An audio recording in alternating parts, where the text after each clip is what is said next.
ఈ సమాజంలో మనుషులందరూ ఒకళ్ళ క్యారెక్టర్‌ని అబ్జర్వ్ చేయడానికి, ఆళ్ళెలాంటోళ్ళో డిసైడ్ చేయడానికే కాలాన్నంతా వేస్ట్ చేస్తుంటారు కదా గురువుగారు.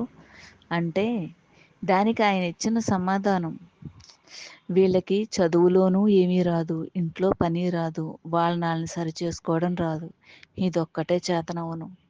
చాలా సులువైన పని కదా! అదే పసుపు, కుంకాలు ఏసి పూజ చేసి, దండం పెట్టేసి, గుడికెళ్ళి ఏ వారానికి ఆ వారం ఎళ్లి మేమెళ్ళొచ్చేసామని చెప్తారు. అదే మంత్రజపం చెయ్యమను, ఆళ్ళకి ఖాళీ ఉండదు, తీరిక ఉండదు.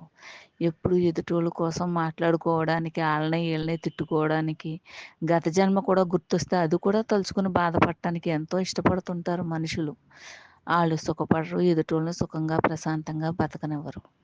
ఈళ్ళకొక క్యారెక్టర్ ఉంటే ఎదుటోళ్ళని క్యారెక్టర్ అంచనా ఎయొచ్చు.